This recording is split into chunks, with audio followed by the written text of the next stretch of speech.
My name is Adeshino Ademola Ogolano, legal practitioner and former chairman, Nigerian Bar Association, Ikeja branch. The purpose of this meeting, of this conference, is to bring the attention of the public to the plight of one Mr. Lawal Kazeem Bolanle and his family. This is the family, this is the wife, and this is one of the children here with us. The said Kazeem Bolanle is a businessman whose main work is haulage business. This business is financed by loans, sometimes privately sourced. The position of our client is that a certain creditor of his who actually encouraged him into credit finance of his business years ago has employed the use of the Nigerian police illegally as a debt recovery agent. And there is a reason for saying this. There's a basis.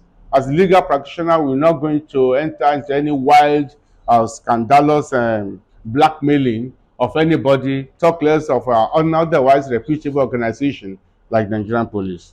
Just last week, the Nigerian police at the First Criminal Investigation Department, Alagbon, Ikoyi, Lagos, sent by WhatsApp a letter of invitation to our client. It's printed out here. This is it.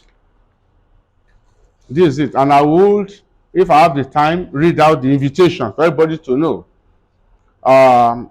Stating thereon unequivocally that it was a fact-finding invitation mission. The subject matter of the fact-finding exercise was not disclosed in the invitation. The initiator of the alleged complaint was not disclosed. Our client, a very businessman who was not around in Lagos and still not around, and battling around his enterprises that are facing challenges, and with no time to waste, required to know from the police the certain details of the invitation via the office of counsel. That is our office, we are counsel, to enable his adequate representation at the invitation. He's got no time to waste. And when you say you are inviting, remember, gentlemen, that it was not saying we are arresting you. They say we are inviting you. It's as an invitation. And to honor it and not to waste anybody's time, kindly tell me who the complainant is and what the complaint is, what is the nature. So I will come prepared. He was very sure it was not to any shady business. We as counsel had written twice to the police as briefed. So far as can be seen by us, the response of the police has been to attack the contract and business of our client. On Thursday last week, a worker, Salisu Mohammed, of our client, a driver, a senior one for that matter, was arrested and detained for 24 hours by the police at Alagbon. It was lured out. They said that he had a letter from Korea, DHL. He should come to and he was arrested and detained. The police there told him to take them to where his employer, our own client, was, that he was owing 300 million naira to somebody. Mohammed could not help the police in their illegal venture. He could not, because he didn't even know where his boss was. On Friday last week, that's 2 days later, a caravan of 4 trucks belonging to our clients conveying IDP relief materials. That was a contract to transfer food items, materials to IDP camps to Sokoto State and Katsina. Was stopped at 4 a.m. by the police at Ijebu Ode, Ogun State. They said they came from the area command in Ijebu Ode. The vehicles and goods were impounded, with the police again demanding for our client from the drivers. Of course, they could not help. They said they needed to see the driver or the owner of the goods. They said the goods we are carrying, they are legal goods, there are no contract. We said, well, that's not our business. Now, when the contractor of the perishable items, one Alagi was seen, that is the person who gave the contract of haulage to our client, showed up to the police to rescue his goods and save his own contract.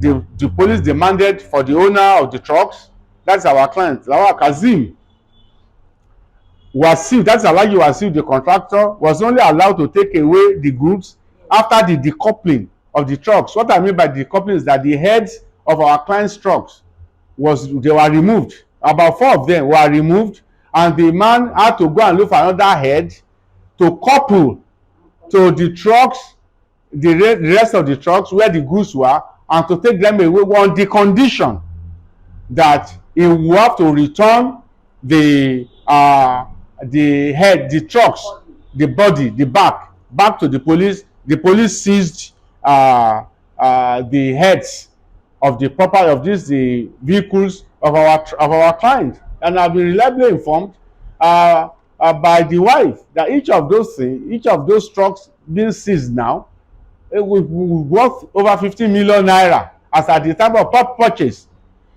The heads were detained by the police while Alhaji Wasiu had to look for new heads to fix the trucks and move away the goods. But even then, on the condition that the empty trucks are to be returned to the police. They told the contractor, that's Alhaji Wasiu again, that the man was owing money, 300 million naira, and instead of sorting out the matter with the police, he, Kazeem, that is my client, went to hire a lawyer who was now writing stupid letters to them. Ladies and gentlemen, you can see what type of a country we are in. As you must be aware, the police have grown over the years to be a self-bastardizing and self-tarnishing agent of the good name of their own organization. Yet the police is so crucial to the health, to the safety of the Nigerian state.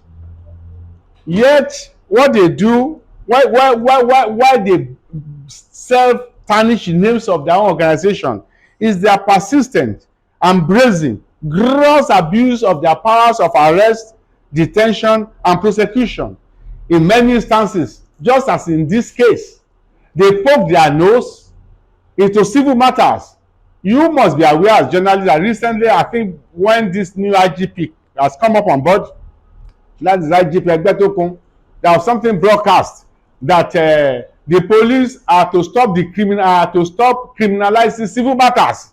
I saw the clip. Things like chieftaincy matters, land matters, this kind of debt, they are doing debt recovery. And you find out that over the years, I know as a lawyer, and you as informed journalist, you will know that there are many plethora of cases up to Supreme Court where the courts have warned and slammed the police against acting as debt recovery agencies. That's what they have been doing. Banks, the people who owe money to banks, who owe individuals, instead of these are clearly civil matters. What you find out is that these people, this sort of people, creditors or whatever, will now go to the police, and the police will now sit in judgment and force people who are already detained. They say they are inviting. When you get there, clearly things that are civil. You have been financing a particular project ran into trouble, the contract of indebtedness has not been performed as a problem.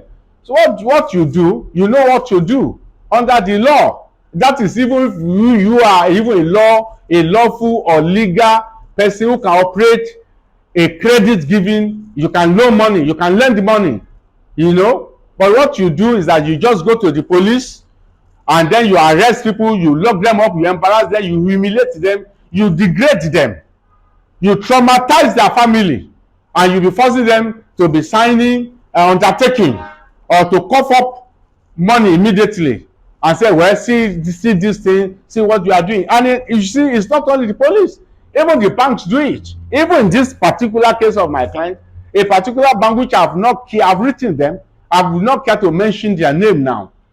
Just that same last week too, invited this gentleman or 2 weeks ago, oh, please come over and let's have a meeting over your outstanding money, only for the man to be surrounded by bank officials, by we call them the recovery team and police officers. And then you find the manager telling this gentleman, you have to come back tomorrow with 15 checkbooks, checks that you have to issue, and you have to be paying 60 million or 30 million every month. Otherwise, as you see us here, we have our recovery team, we have the police officers, they are there. If you play for, and they have to call some people and say it's cooperating. The man came back to me. I said, what a country is this? The gentleman, is happening all around us, and it is our duty as lawyers to enlighten our people. They are not subjects in this their own very land. They are not subjects. They are citizens. They have their rights.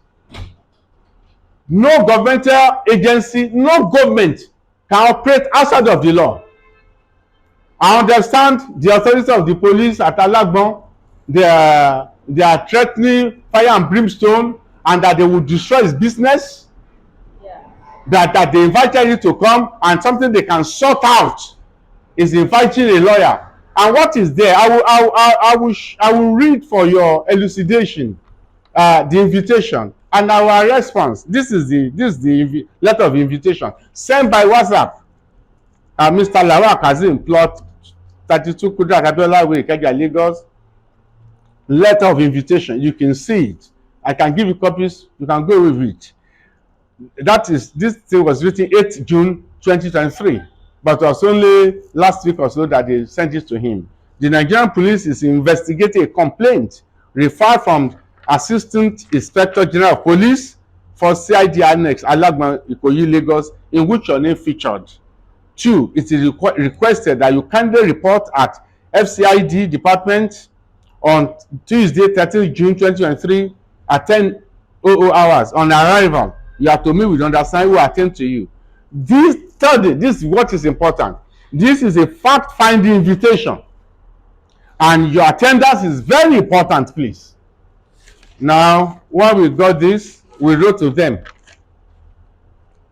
The AIG, First Criminal Investigation, Ikoyi, Lagos, letter of invitation to Mr. Lawal. We are counsel to Mr. Lawal, to whom you served a letter of invitation via WhatsApp dated 8 June 2023. Please find attached a copy of the said invitation. Our client was required to attend the interview with DCP Sheikh Mohammed Danko on the 13th June 2022. According to our client, the said interview was later rescheduled for Tuesday, June 20th, 2022. The interview is said to be a fact-finding exercise. However, the subject matter of the said exercise was not stated, neither was any identity of any possible accuser of our client disclosed. Our client, a very busy business person with no shady dealings, desires and indeed demands the wherefore of the invitation. That is the reason, the rationale for the invitation as stated above for him to be of real use and aid to your investigation and to save everybody's time. We believe that it is proper for our client to know the reason for the invitation for him to be equipped with all the necessary data, information, documents, etc. at the interview. Sir, we shall be glad to receive positive and timeless response to our request in proof of your maxim that the police being the friend of the law-abiding citizen.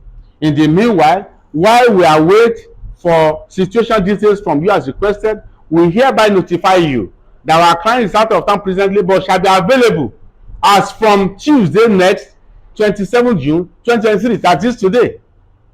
You can see that this is a person not running away. This is a person who is giving a guarantee that I want to come armed with facts that will aid your investigation. He says it's a fact finding and it's giving a date that is coming. We sent this on the 19th June 2023. That very morning we sent it, they started visiting the home of our client. Started surveilling, starting arresting and harassing his workers and disturbing his business. So 26th June, that was yesterday, we sent another letter, and this is what we wrote. We remain counsel to Mr. Lawal, and our letter of 19th June on the above subject matter reversed. Kindly find attached a copy of the letter. We sent the letter again. We are requested for certain details missing in the invitation, the knowledge of which will enable our client to be in a better position to assist in your fact-finding mission. This crucially so, since you did not allege or disclose any offense against our client. So far, we have not received any response to our letter.